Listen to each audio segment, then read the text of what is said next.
Hi there viewers. Today we are super excited to chat with Dr. Snehal Pinto, the director at Ryan International Group of Institutions, one of India's largest chains of K-12 institutions. Starting as a primary school teacher and climbing up to be a visionary leader in education, she's an inspiration to us all. With a doctorate in education and numerous awards under her belt, Dr. Pinto is here to share her insights and experiences. Let's get started.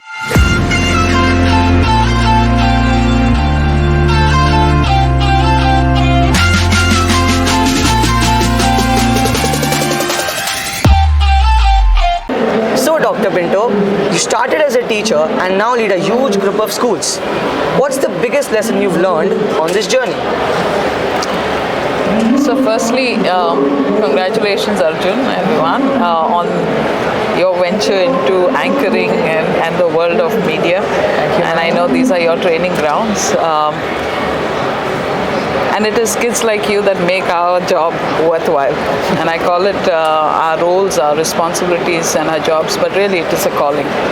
And if there's anything I have learned is being a lifelong learner. It's about learning at every layer, every realm, being faithful and diligent, being ready to change.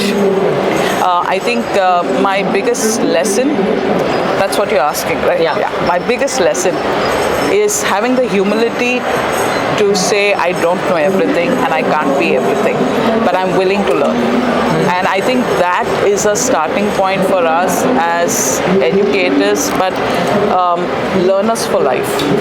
And if there's anything I've learned, it is about being grateful, it is about having the integrity to do the right thing even when you are all alone, and being the voice for the ones that may not have the voice, but really it is about having the humility to say I want to learn, I'm willing to change, and I want to keep moving forward. That's a great thought, ma'am. So moving on, you've been recognized for enhancing student engagement. Can you share a fun way you can make learning exciting for kids?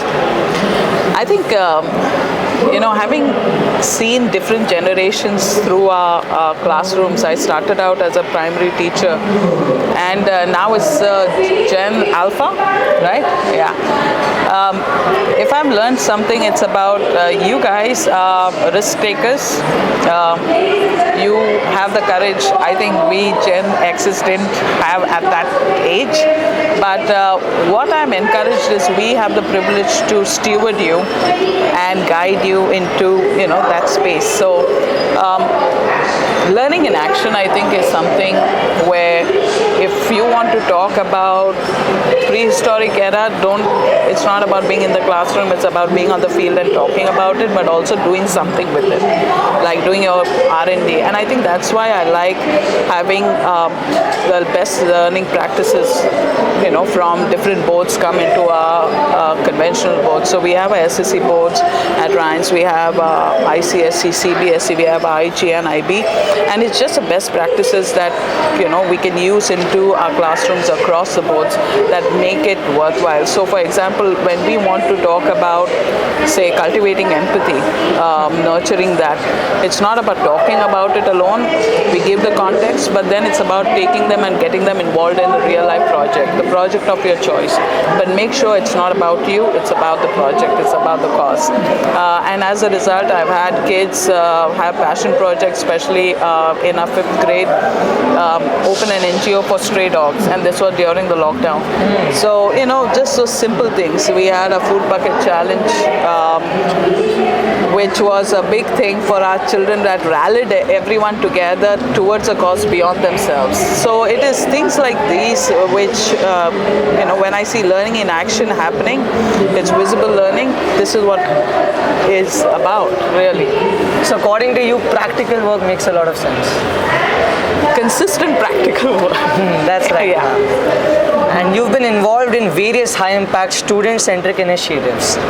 What's one project you're really proud of? What's one project you're really proud of? Amongst the many, I would say two come to mind right away.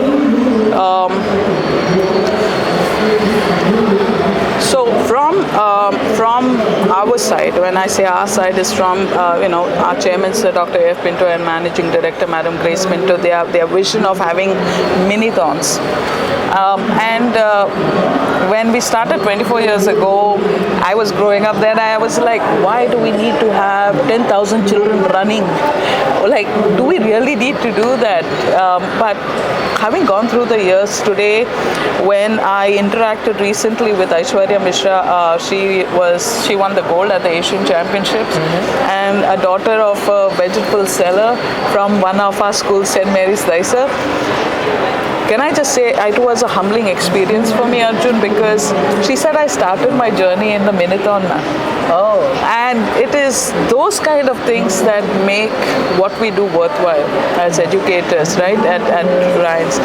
But I think it's that vision. The other thing I'm extremely, extremely proud of our kids is the recent one, our Aquafire Guardians. There's a group of our girls from Vasant Kunj School, Ryan International Vasant Kunj.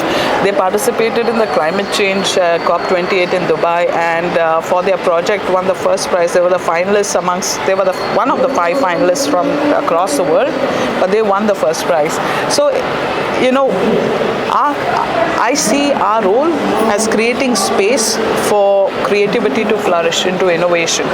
And I enjoy that because this generation is so fearless in taking risks.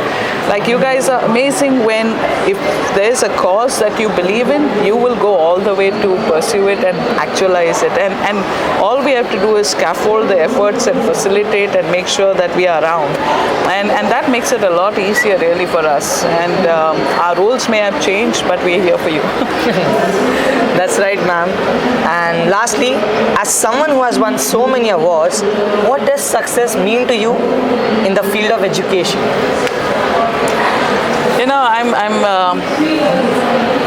I'm very intrigued by the word success and what its connotation is in today's world. And I know it is associated with a number of achievements one has got, but I am more concerned with success when it comes to creating change and impact. And I love it when I heard one of our speakers inside the conference talking about, it takes a lot of effort to bring a 45% to a 65% a student. And I'm just grateful to God that I am in a group, I'm in the Ryan group, where I've seen Sir and Ma'am have a policy decision that irrespective of their caste, creed, socioeconomic background, academic background, you can come into our schools at 40%, but I have seen children and first generation learners go out confident individuals, and not just individuals but citizens who are ready to give back. And these are kids who are not the backbenchers from back, they've come right in front, and they are now successful entrepreneurs, and they want to now come back and want to give back to the kids. And I think that to me is a measure of success, because when I see our alumni in different places, either in the service industry or at the helm or leading different enterprises, it is very heartening to see a Ryanite, and the vision of our chairman is to see a Ryanite at the helm of this country, ruling this country. And we want that. We want to see our children in the Olympics. We want to see our children serving in the defense forces. We want to see our children in the service sector. We want to see our children in the IT, every sector, to have Ryanites. And Ryan means little king. And we want to see our children having the mindset of royalty, where we are not willing to give up. We will never cave in. We will keep forging ahead, persevering ahead. But more than anything, we are overcomers. We are the change. So yes. I want to see that happen. And that wraps up success. Yes, and that wraps up our wonderful conversation with Dr. Snehal Pinto. From her start as a teacher to becoming a leader in education, her story is a testament to the power of dedication and passion in shaping the future of learning. Her insights are not just inspiring, but also a reminder of the impact education can have on the world. Thank you for tuning in, and we can't wait to bring you more exciting interviews like this one. Thank you. Thank you.